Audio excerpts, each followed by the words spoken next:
Chapter 331 to 333.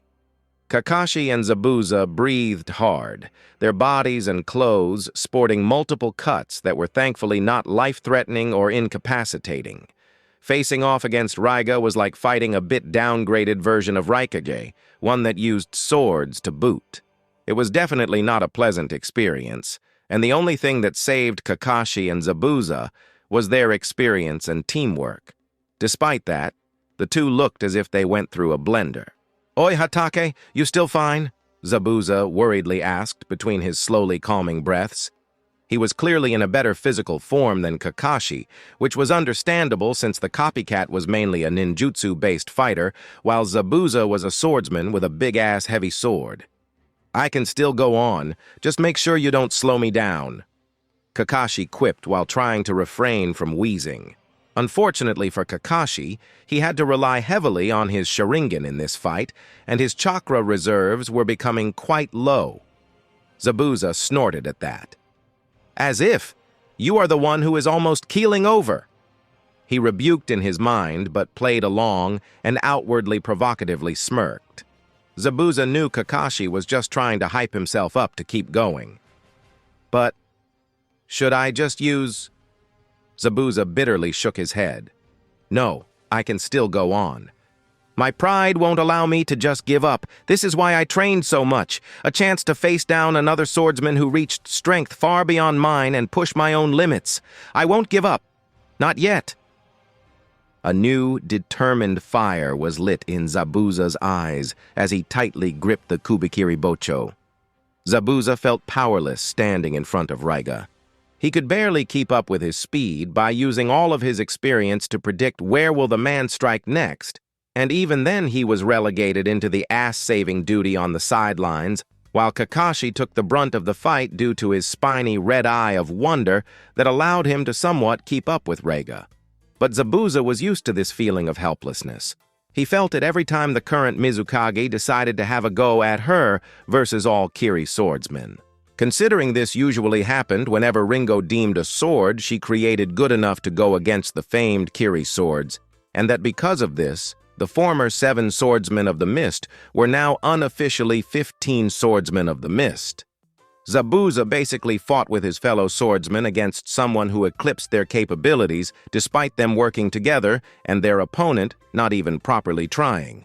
Needless to say, this pushed the man's teamwork ability and experience of fighting against a superior foe to new heights. That was also the only reason why Kakashi was still breathing. In the past 10 minutes, Zabuza saved his ass 37 times. He counted. "I think you had enough time to rest." Raiga's voice suddenly pulled both Kakashi and Zabuza back into reality. Only his instincts allowed Kakashi to bend back, evading the horizontal slash that passed an inch above his chest. Raiga's offense was far from over, though. He abruptly raised his second sword in a burst of speed, before slashing at Kakashi in a downward swing, intending to bisect him. With his Sharingan, Kakashi saw the movements, but his mind and body had a hard time reacting, especially since he was forced to assume a quite awkward position to evade the previous slash. Luckily for him, at that moment the tip of Zabuza's Kubikiri Bocho passed near Kakashi's neck in an upward slash, missing it by less than an inch before intercepting Raiga's downward strike a bit above Kakashi's head. Zabuza yet again managed to save him, or at least such thought passed through Kakashi's mind before he noticed the gathering of lightning chakra in the clouds above them, and his eyes widened as he realized Raiga was about to use a lightning jutsu. Kakashi quickly crouched to get his head away from the place where the 2 dangerous swords were locked, and his hands blurred in the hand seals needed for his sole original jutsu before his hand coated in lightning snapped upward. Lightning strikes suddenly descended from the heavens, hitting the place where Zabuza and Raiga's swords crossed, and the struggle for dominance intensified as Raiga boosted his downward slash with the immense power of lightning smashing into his Kiba blade, while Kakashi's Chidori put the much-needed counter-lightning behind Zabuza's Kubikiri Bocho. The surroundings lit up with cracking and blinding blue lightning flying all around the bridge, while intense screeching and chirping deafened the world. Despite their efforts, Zabuza and Kakashi were blown back by the sheer force of Raiga's attack, landing on their backs a few feet away and rolling on the ground. Not only was Raiga slashing downward, giving him an advantage, but his lightning jutsu was more concentrated than Kakashi's Chidori. They didn't stand much chance of withstanding the attack. It was the Chidori, however, that saved the two battered Jonins from worse injuries. Both of them were quite bruised and slightly burned, but considering the intensity of Raiga's lightning jutsu that hit them point blank, they were barely harmed. Kakashi and Zabuza quickly stood back up onto their feet, prepared to block, evade, or assist the other at a moment's notice. Only to be surprised that Raiga didn't press his advantage and attack them when they were disoriented because of the previous blow. "Heh, you are playing with them. That's not nice." The answer to Kakashi's and Zabuza's confusion appeared a second later when Anko's voice resounded from behind them, making them stiffen. They were so focused on the opponent in front of them, they kinda ignored everything else. When their minds finally caught up and realized it was just Anko, they relaxed in relief, hoping her appearance would give them the necessary advantage to defeat Raiga. As for Anko, she looked at the battered forms of Kakashi and Zabuza and inwardly clicked her tongue. They will be useless. Her mind tried to assess the situation. They are not injured too much, but their bodies are exhausted, hence more prone to a fatal mistake. Making them get the fuck out of the way would be more beneficial than teaming up with them. She realized, a bit miffed. The problem was, Anko knew she could not match Raiga's speed. Oh, that didn't mean she had no chance to defeat him. She was simply power-oriented while he was speed-oriented. Alas, her going against him would result in the total destruction of the bridge, as she would not be able to hold back. Worse yet, she really wouldn't be able to prevent him from running away or bypassing her to target Zabuza or Kakashi. While Anko was assessing the situation, Raiga was observing Anko as Ranmaru in his backpack was frantically whispering into his ear, warning him about her strong chakra. She was the reason why he went easy on Kakashi and Zabuza. Raiga knew the Konoha team had someone strong enough to match him, so killing these two Jonins would have been a waste. Making them tired, and therefore a burden for this newcomer, was a much better strategy. Seeing the wary look Raiga was throwing at her, Anko sighed, a wry smile appearing on her face. She could either completely disregard the purpose of their mission and engage Raiga, or she could risk showing that she knows more than she should be capable of. Ah, to hell with it, her decision was made. Zabuza, I think now it is the time to stop screwing with your mission because of your stupid pride and do your goddamn job, Anko ordered, making the swordsman stiffen and give her a cautious look. Please. She rolled her eyes at his sudden wariness. You have no way of defeating Raiga. It is obvious the Mizukage did not send you here as combat reinforcements. I don't have to be a genius to understand that, she reasoned, trying to divert Zabuza's attention by easily lying through her teeth. She knew exactly why he was sent here the second he appeared, but Zabuza nor Kakashi didn't need to know that. Now she only had to make him use his secret weapon, or rather, force the prideful buffoon to fulfill his initial mission. Seeing Zabuza about to open his mouth, most likely in protest if his stormy look was any indication, I know you have your pride as a swordsman, but we are in a pinch here. Don't make me punch you. Anko rebuked before he could start talking. Zabuza gruffly grunted and petulantly stuck his hand into his ninja pouch. Fine. He ground out as he took out a scroll. He then opened it, crouched down, and unrolled it on the ground in front of him, not taking his eyes away from Raiga, who wanted to intervene, but Anko was too close to Zabuza for Raiga to risk doing anything. I wanted to measure the difference in our skill a lot more, but it appears the fun ends here. Zabuza dryly chuckled and gave Anko a stink eye. Then again, Hatake was barely standing, so maybe it was high time to do his duty. Zabuza knew he would be getting punished the second he returned to the village for purposely delaying the accomplishment of his mission. He was totally fine with that. In exchange, he managed to fight Raiga. If Hatake actually kicked the bucket, though, his punishment would be much, much worse, and that made Zabuza involuntarily shiver.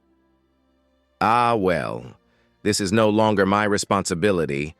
Zabuza weaved a few hand seals and slammed his hand onto the scroll as he shouted, "Kuchiyose no Jutsu!" A massive amount of smoke burst into existence above the scroll, and everyone tensely waited with bated breath what exactly was Zabuza trying to summon that he was utterly confident it could help him deal with Raiga. Even Raiga waited, wondering when did Zabuza gain a summon, and found the situation extremely amusing. Only Anko was carefreely grinning like a loon, already knowing what would happen and that she could just chill. The smoke slowly started to dissipate, and the tense atmosphere intensified, only to utterly collapse when nothing appeared after the smoke was completely gone. Raiga tilted his head, making a silent question to Ranmaru on his back, since he didn't notice anything out of the ordinary. Ranmaru, however, also just shook his head, signaling that he also didn't sense anything but the brief fluctuation of chakra from the summoning technique. Raiga's eyebrow twitched as he gave the sheepish Zabuza a deadpan look. "You know," Raiga started in a drawl, "I expected something more. How do I put it? I knew there was a reason why you went for the most muscle-brained of the seven-sword Zabuza, but even I didn't expect a Jonin could mess up such an easy jutsu." He slowly spoke with a hint of disbelief and mockery in his voice. "I must say, you surpassed my wildest expectations." Zabuza, who was blankly staring at the scroll and wondering where he went wrong, heard Raiga mocking him and flushed red from embarrassment. But Zabuza wouldn't be Zabuza if he didn't instantly glare at Raiga and attempt to play his embarrassment off as anger. "Shut up. I did everything as instructed. I don't know why this piece of junk doesn't work," he growled, willing to burn both the scroll and Ragia with his heated gaze. Next to Zabuza, Kakashi tiredly rubbed his face. "I am too tired for this shit. Does this mean we have to fight more or not? Can't somebody finally decide and tell me?" His eyes were involuntarily closing, and it was only his will that kept him awake. Kakashi then noticed that Anko's grin was still present on her face, despite the apparent failure of the summoning, and his shoulders slumped as his body relaxed. "Whatever. Anko is already here. She can deal with the rest." "Whatever." Raiga scoffed at Zabuza, now sure the jutsu really failed, and this was not some elaborate ambush. He had the utmost trust in Ranmaru's abilities, and when even after 3 minutes of scanning the surroundings the kid could not find anything amiss, then that meant there was nothing amiss to be found. Raising his swords to a ready position, Raiga grinned at Anko. "Let's see what you are made of, girlie." With that, the lightning crackled around Raiga's body before he disappeared in a burst of speed, dashing straight at Anko, who he perceived as the sole remaining threat. He was excited, too, because the woman's chakra was potent, and Raiga was itching for a challenge that would push his limits further. As for Anko, she continued condescendingly grinning at the quickly approaching Raiga without a care in the world, her hands in her pockets. She looked like a casual observer who had immense fun watching the show rather than someone about to fight. Her body was completely relaxed and unprepared for a fight, while her chakra was calm and unbothered. Raiga was confused, and with a mild disappointment thought he had her. Kakashi's Sharingan eye widened in horror as he powerlessly watched Raiga's sword nearing Anko's face, heading straight towards her eyes while she didn't even start preparing to evade. He wanted to jump and tackle her out of the way, but his body was too exhausted and he knew he would not make it. He could only watch with growing despair as his comrade, even though one he didn't particularly like, was about to get killed. Raiga's blade was getting closer and closer to Anko, whose eyes sparkled in amusement. "Crazy bitch," Raiga thought, worried that this was some kind of trap, but he couldn't really stop his attack at the last moment, and both Ranmaru and his own senses were telling him there was no trap awaiting him. He simply couldn't comprehend the situation. As he was about to strike her, his instincts suddenly flared, screaming at him, "Danger!" Raiga knew that his instincts were one thing that would never betray him, and listened. Instantly halted his attack and froze in his position, unable to move, causing the slightly trembling tip of his blade to stop an inch from the grinning Anko's eye. Anko looked straight into Raiga's frightened, quivering eyes, and her grin widened even more as she slowly raised her hand and with her pointing finger smugly pushed the tip of Raiga's blade to the side, with silent amusement still written in her eyes. The rigid Raiga looked down and confirmed that yes, the thing he felt cutting into his neck was indeed a blade, and the wetness he feels is his blood. "If I didn't stop thanks to my instincts, I would have split my neck on the sword due to my speed." He shuddered and leaned a bit back to separate his neck from the blade before gulping. The cut was shallow, but in his current position, there was nothing he could do about this sudden attacker. His right arm was outstretched forward in a strike towards Anko, while his left was prepared for both the follow-up attack and defense position, holding his left Kiba blade in front of his chest. The problem was, this sudden attacker appeared out of nowhere behind him and managed to sneak a blade around Raiga's waistline, under his left armpit, and position it across the left part of his chest, going all the way very closely towards his neck. Raiga couldn't jump back because that's where his attacker stood. He couldn't use his blades for defense because he simply wouldn't make it.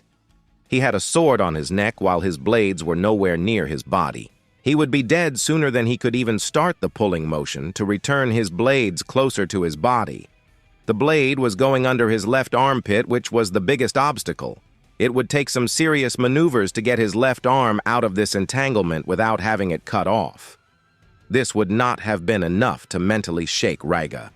The thing that hit him the hardest was the instant dispersion of his lightning cloak, the second the blade touched him, as his body instinctually trembled from being so close to death.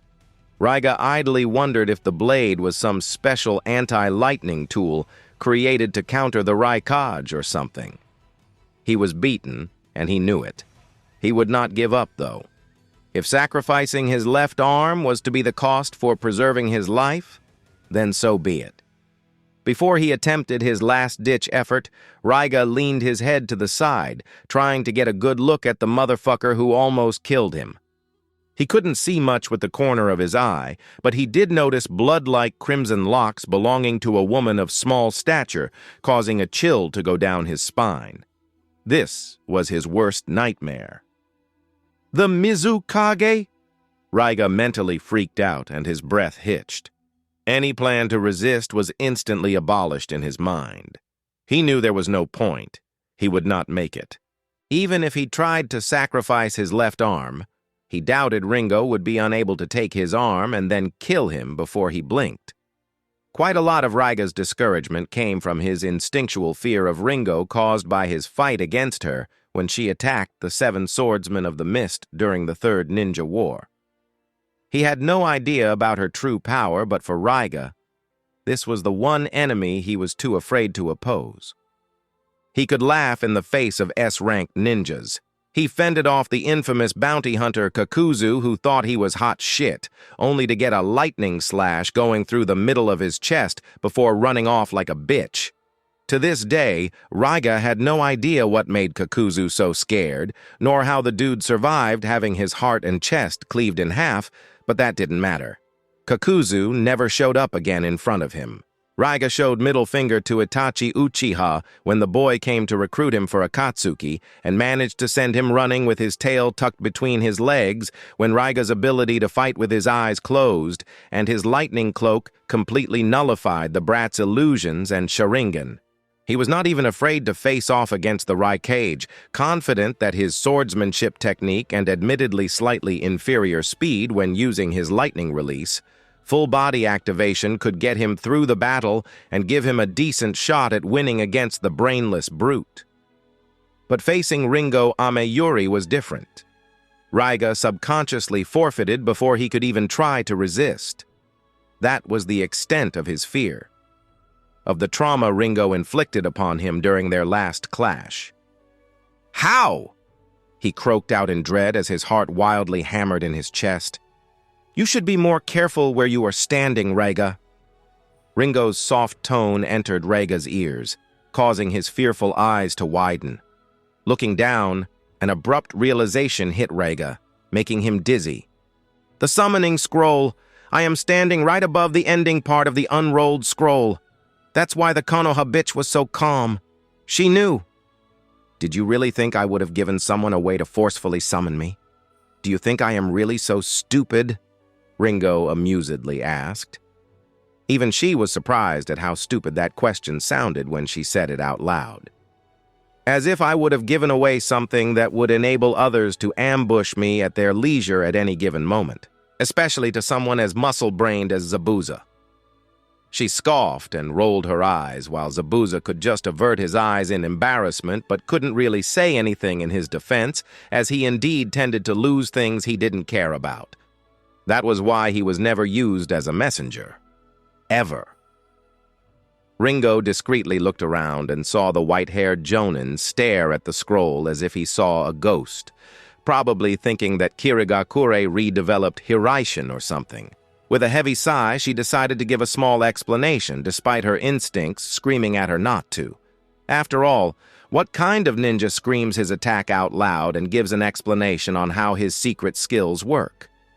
In this instance, however, Ringo decided to prevent the trouble for Tsunade, fully aware that if the Konoha Council heard something like, "The Kiri has a variant of Hiraishin," they would freak out, which would then spoil Tsunade's week, possibly even the entire month. Normally, Ringo would not care, even though Tsunade was a sort of motherly figure for her, but she was well aware that if her inaction here caused trouble for Tsunade, Tsunade would repay it with interest. Her forging time and special ray time were on the line, so screw her instincts. The scroll is only a beacon that sends me Zabuza's coordinates and opens a passage for me. I can then use said passage in the following 3 minutes whenever I want, Ringo indifferently revealed. Needless to say, she lied with a straight face. Once the passage was open, she could use it any time in the following hour, unless the scroll was completely destroyed.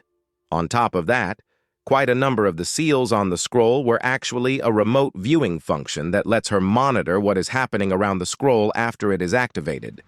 But there was no reason for her to reveal that particular tidbit.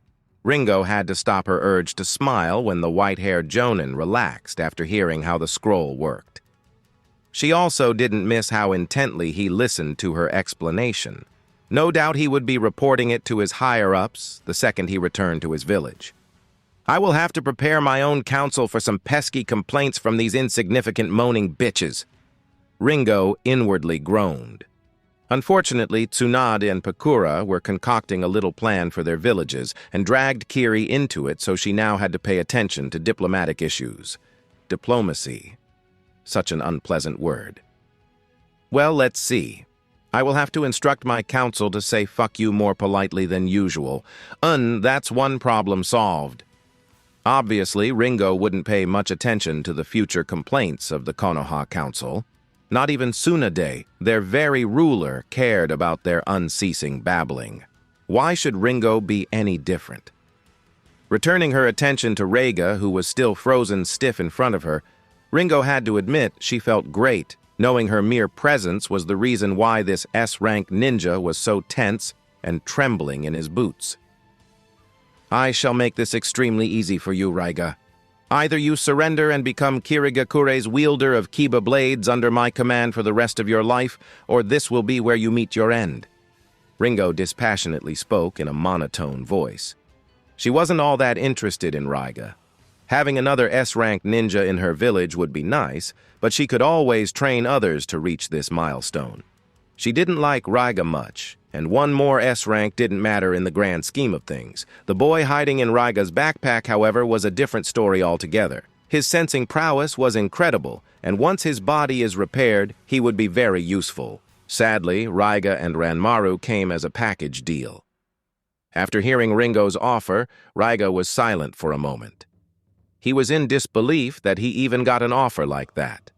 He was a Kiri rogue ninja, and as someone who was previously a part of Seven Swordsmen, He was well aware of what Kirigakure did with its rogue ninjas.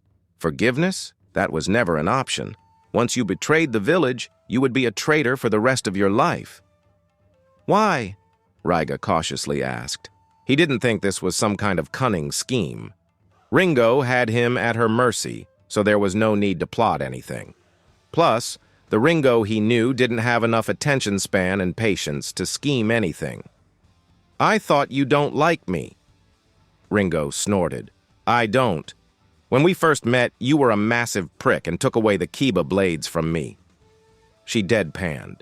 Since she put it that way, even Raiga had to admit she indeed had a reason for disliking him. Honestly, he totally forgot about that.